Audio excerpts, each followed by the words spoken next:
Saudamos a todos com a paz do Senhor, louvamos a Deus, estamos em mais um programa Reflexão Bíblica, esta oportunidade que temos de meditar na Santa Palavra de Deus.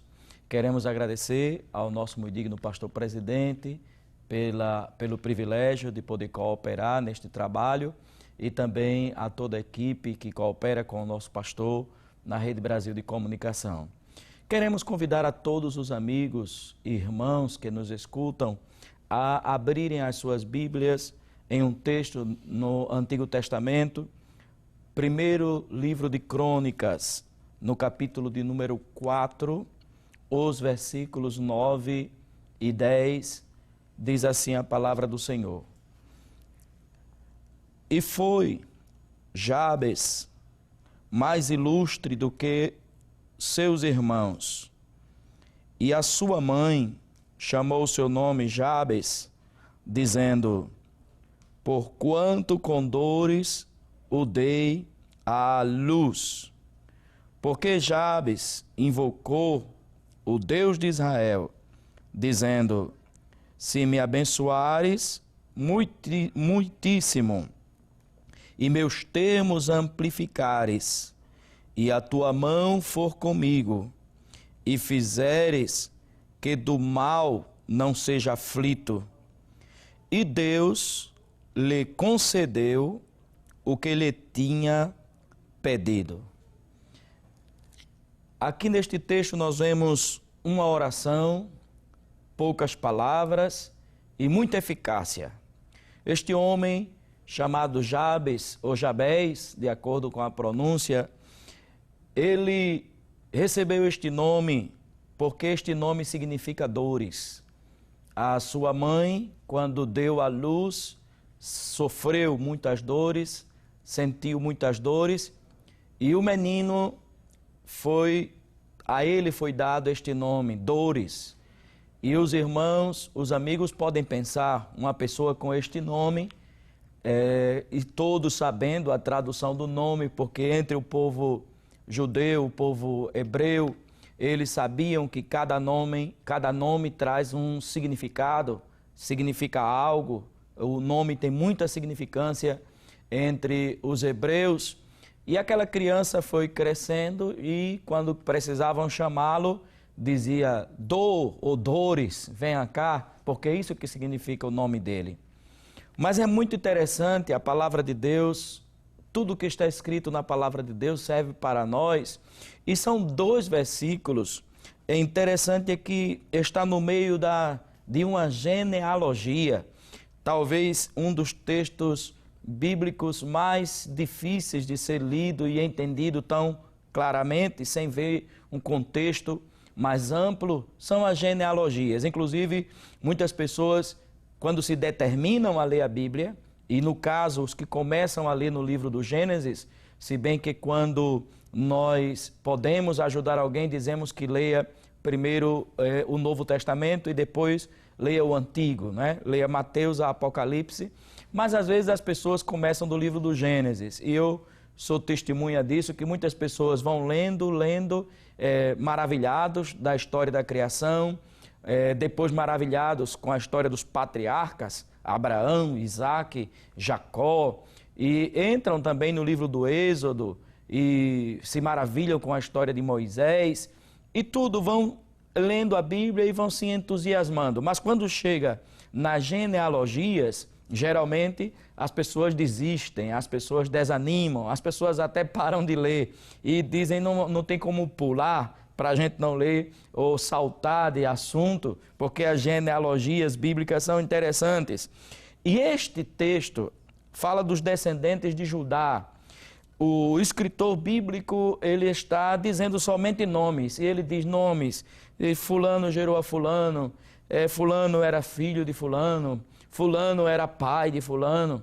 Mas quando chega em Jabes ou Jabés, a Bíblia, o Espírito Santo que está inspirando o escritor, que está escrevendo as genealogias, que as genealogias também têm uma razão, um sentido e um propósito de serem escritas, que não é o caso da nossa meditação neste momento, Mas é interessante aqui que foi aberto como um parêntese nesta genealogia, nesta história, porque quando fala deste homem chamado Jabez, a Bíblia diz: foi Jabez mais ilustre do que seus irmãos.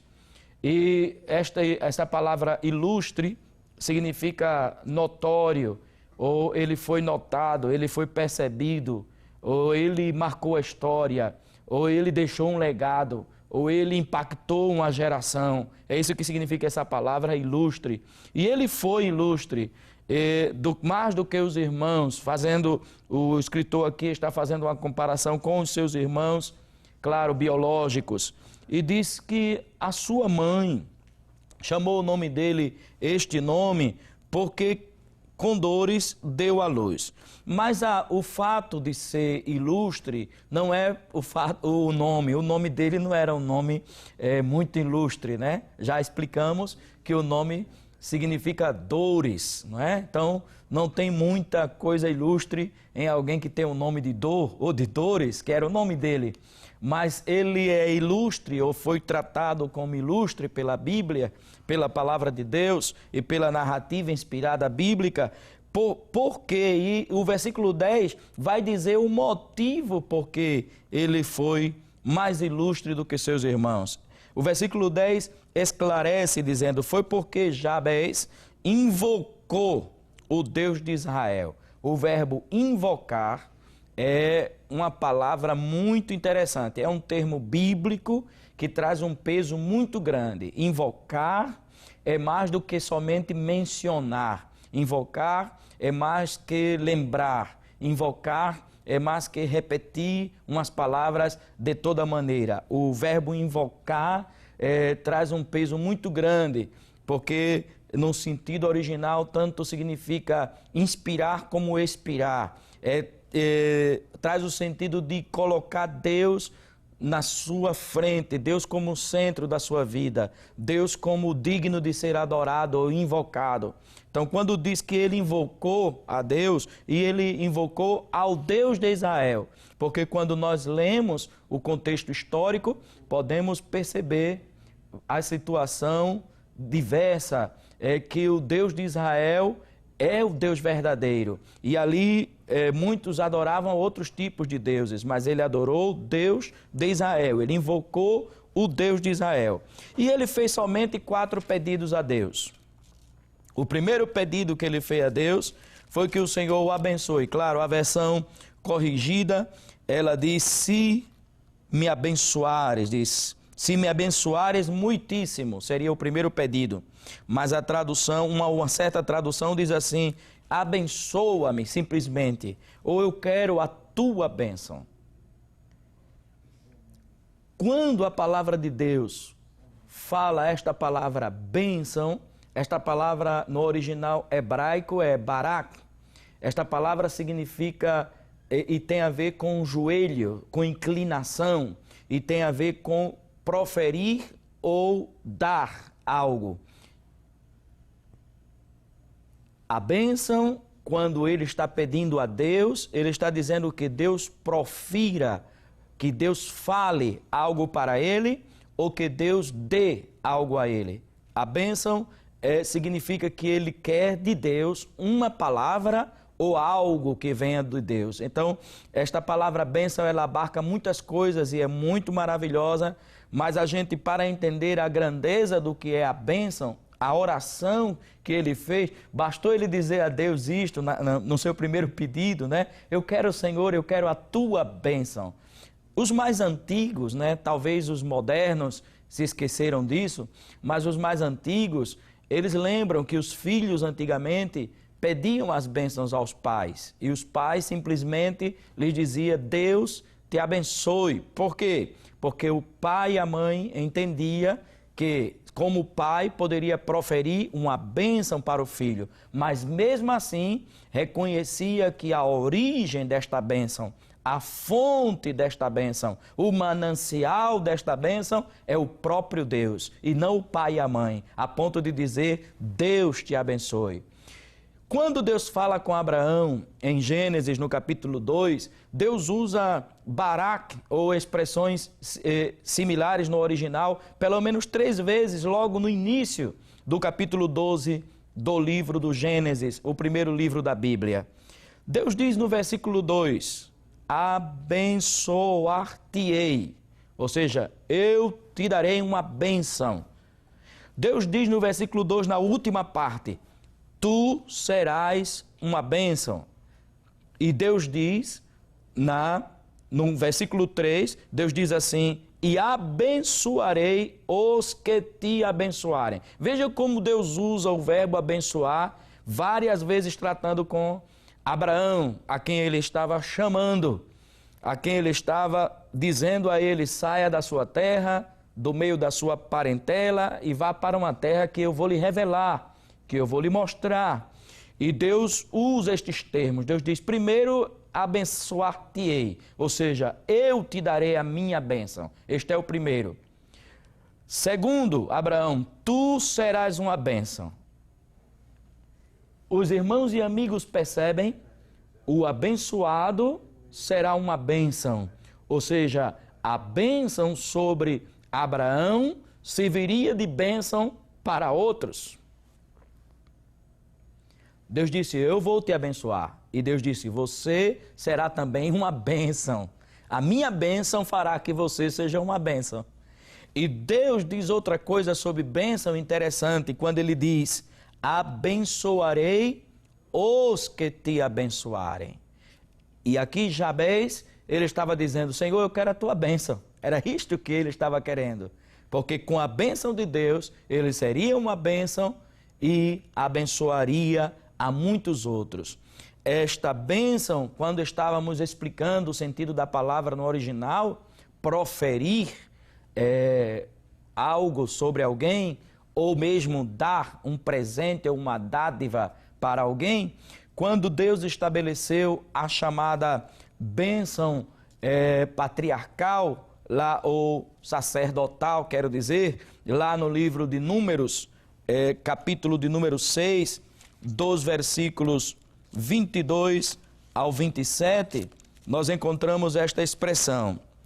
E falou o Senhor a Moisés, dizendo, fala a Arão e a seus filhos, dizendo, assim abençoareis os filhos de Israel, dizendo-lhes, o Senhor te abençoe e te guarde. O Senhor faça resplandecer o seu rosto sobre ti e tenha misericórdia de ti. O Senhor sobre ti levante o seu rosto e te dê a paz. Versículo 27. Assim porão o meu nome sobre os filhos de Israel e eu os abençoarei. Nesta oração de Jabez, ele diz, Senhor, a primeira coisa que eu quero é a tua bênção. E, infelizmente, hoje, o sinônimo de bênção para alguém bênção representa uma coisa material para alguém. Mas a bênção é isto que estamos explicando. É quando Deus profere ou fala algo para alguém, seria uma palavra, uma promessa, algo divino para alguém, ou quando Deus dá algo para alguém. Porém, tanto uma dádiva como uma palavra, no sentido que venha de Deus, está dizendo que a fonte é Deus, a origem é Deus, e está dizendo que Deus mesmo Ele é a fonte da bênção. O perigo está quando as pessoas valorizam mais o que Deus dá do que o Deus que dá. Quando as pessoas valorizam mais a bênção de Deus do que o Deus da bênção. Mas pedir para ser abençoado não é um equívoco e não está proibido biblicamente. Jabez, ele disse, Senhor, primeira coisa que eu quero é a tua bênção. No Salmo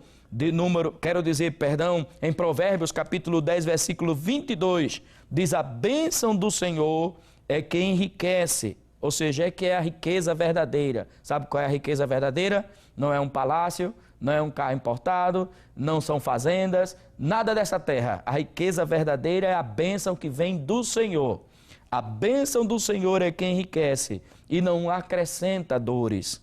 Quando um certo profeta quis amaldiçoar o povo de Deus, o povo de Israel, outro profeta aconselhou a ele e disse em Números 22, capítulo 22, versículo 12: não poderás amaldiçoar esse povo, pois é povo abençoado. Então o irmão, o amigo entende, porque Jabez estava dizendo: Senhor, o primeiro pedido que eu quero é bênção. Eu quero a tua bênção. Quando Deus abençoa, não existe maldição mais. É impossível amaldiçoar o que Deus abençoa.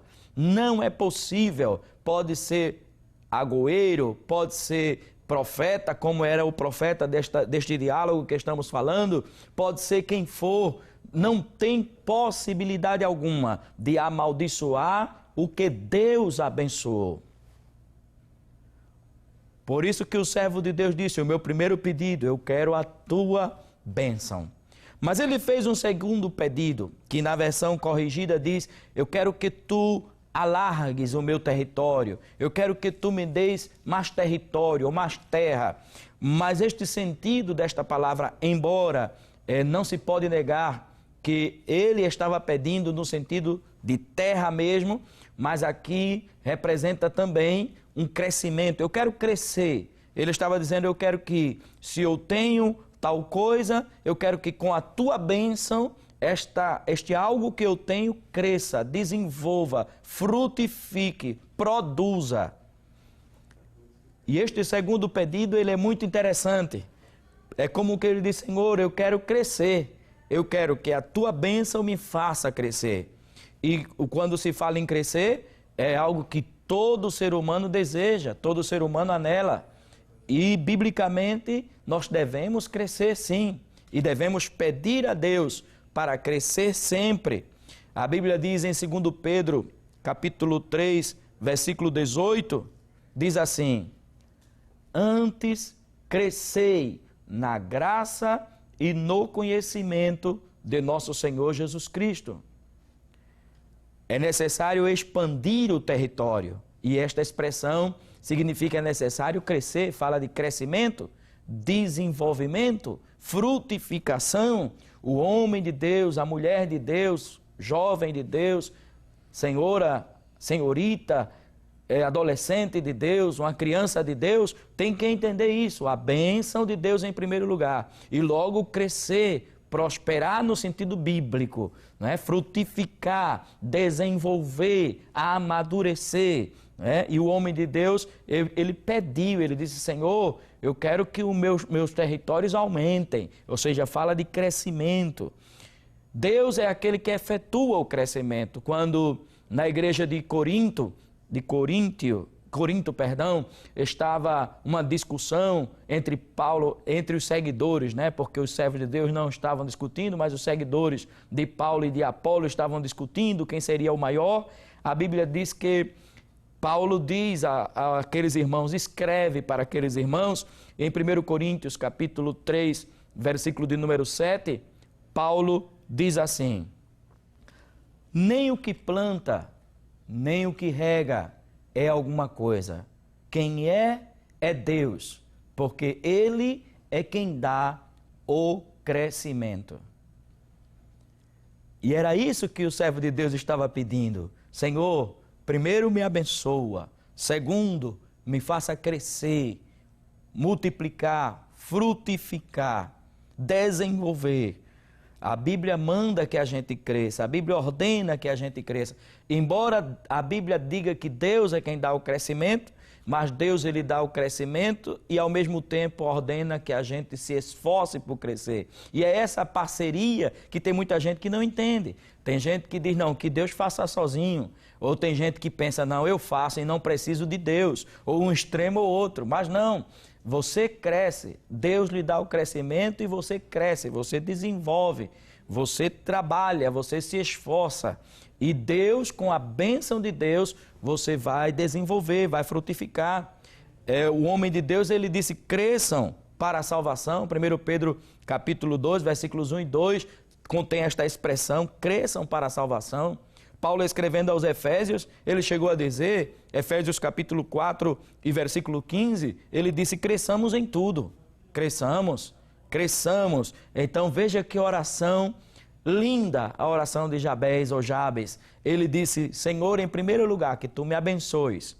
Em segundo lugar, que tu me faças crescer. Isso significa esta expressão que ele disse, que aumentes o meu território. Mas ele pediu algo maravilhoso também. Em terceiro lugar, a nossa tradução, a corrigida, ela diz assim, se me abençoares muitíssimo e meus termos amplificares, meus termos amplificares, significa minhas terras aumentares, como nós acabamos de explicar, e a tua mão for comigo. Foi o terceiro pedido. O primeiro pedido, me abençoes. O segundo pedido, que eu frutifique, que eu produza, que eu cresça, que eu desenvolva. O terceiro pedido é que a tua mão seja sobre mim. Disse, a tua mão for comigo. Tem uma tradução que diz assim, seja a tua mão comigo, esteja a tua mão comigo. Ele entendia o mistério que é quando a mão de Deus está sobre alguém. A mão de Deus, claro, não é como a mão do homem, né? A mão de Deus é uma palavra, é uma linguagem antropomórfica, ou seja, Deus falando em linguagem humana. A mão de Deus significa dizer a ação de Deus. É tanto que a Bíblia diz, no livro de Abacuque, no capítulo de número 3, o versículo de número 4, diz assim, raios brilhantes saem da sua mão e o esconderijo da sua força está ali. O irmão e amigo entenda, quando a Bíblia fala da mão de Deus, é uma linguagem figurada, é uma linguagem antropomórfica. O irmão não pode e o amigo não pode pensar que Deus tem uma mão, por exemplo, igual a minha ou a sua. Não, a mão de Deus é muito grande, a mão de Deus é muito poderosa. Na mão de Deus, na palma da mão de Deus, contém as águas de todos os oceanos. E o profeta Abacuque disse, é ali que está o esconderijo da sua força, quando diz que raios brilhantes saem da sua mão. Quando os servos de Deus começaram a pregar a palavra no Novo Testamento, no livro de Atos dos Apóstolos, lá no capítulo de número 11, já a Bíblia diz assim, e a mão do Senhor era com eles. Ou seja, a mão de Deus. Em Atos dos Apóstolos nós vemos o progresso do evangelismo, o poder do evangelho, a fundação histórica e o desenvolvimento, o crescimento da igreja. Chega a dizer que Deus fazia crescer cada dia. Chega a dizer que a palavra de Deus prevalecia.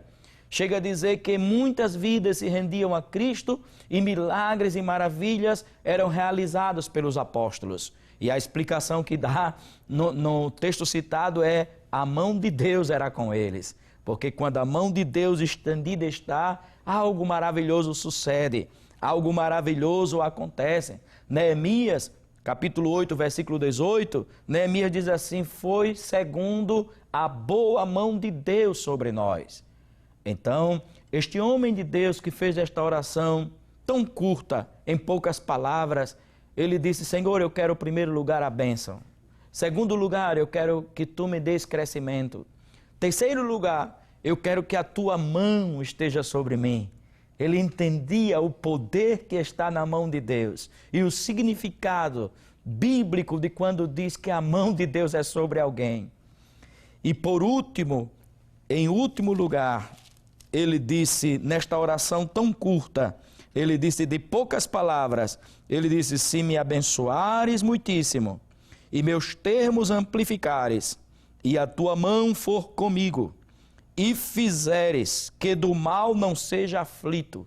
Tem uma tradução que diz assim, e se tu me guardares, me protegeres, e se tu me livrar, e se tu estiver comigo. E como era uma oração, na verdade ele estava dizendo, Senhor, livra-me, guarda-me, protege-me. Neste sentido, leva-nos ao, vamos dizer, ao ápice da oração dele, de poucas palavras, mas de muita eficácia. Porque ele disse, a bênção em primeiro lugar, a tua bênção. Segundo lugar, que através desta bênção haja desenvolvimento em minha vida. Em terceiro lugar, que a tua mão esteja sobre mim. E em quarto lugar, que o Senhor seja o meu guardador, o meu protetor. Eu estava reconhecendo ele, que se tivesse a bênção de Deus, que ainda se tivesse crescendo muito, e que ainda que a mão de Deus fosse sobre ele, mas ele ainda dependia de Deus dia após dia, porque às vezes as pessoas alcançam muitas coisas de Deus, mas se tornam autossuficientes, independentes, e pensam que eles que fazem e acontecem. Mas o homem de Deus, nestas poucas palavras, o quarto pedido foi: Senhor, guarda-me, protege-me, livra-me. Isso mostra dependência de Deus, necessidade de Deus, carência de Deus. Cada dia, Senhor, mesmo tendo a tua bênção, mesmo crescendo, mesmo a tua mão sobre mim, mas eu continuo necessitado. Que o Senhor me proteja, me guarde e me livre. Eu dependo do Senhor, eu preciso do Senhor cada dia. Glória a Deus. E a palavra de Deus diz assim: Deus lhe concedeu o que lhe tinha pedido. Aqui vemos uma oração, poucas palavras e muita eficácia. E onde está a eficácia? Deus lhe concedeu o que ele tinha pedido. E onde está a eficácia? Ele se tornou ilustre no meio dos seus irmãos. E onde está a eficácia? Deus atendeu estes rogos, estas orações. Que Deus nos ajude, que Deus nos abençoe a cada um de nós. Nós queremos neste momento estar orando por todos, recomendando que se alguém quer tomar a decisão de aceitar Jesus como Senhor e Salvador de sua vida, onde você estiver, você tome a decisão. Mas logo, na primeira oportunidade, o mais rápido possível, chegue ali na Igreja Evangélica Assembleia de Deus em Pernambuco, sob a presidência do pastor Ailton José Alves, cujo templo central está na Avenida Cruz Cabugá, número 29, Santo Amaro, aqui em Recife, ou uma congregação próximo de sua casa. Chegue, se identifique que aceitou Jesus por meio da programação da Rede Brasil e que, portanto, quer se firmar no caminho do Senhor, aprender mais a palavra de Deus, e os irmãos saberão cuidá-lo muito bem espiritualmente. Que Deus nos abençoe e oremos todos. Pai amado, nós te louvamos, Senhor, por compartilhar mais uma reflexão bíblica, que as palavras ditas, Pai, por nós, se não for pela tua graça, se não for pelo teu Espírito Santo, são palavras que se perdem, que são levadas ao vento. Mas se a tua graça acompanhar estas palavras, se o teu Espírito Santo falar por meio da tua palavra que sai dos nossos lábios, assim, Senhor, tu podes estar tocando vidas e corações, tu podes estar cuidando de famílias, tu podes estar transformando pessoas, libertando pessoas, edificando, solidificando em Cristo e ajudando cada dia. Pai eterno, assim nós oramos e te agradecemos pela fé, em nome de Jesus. Amém.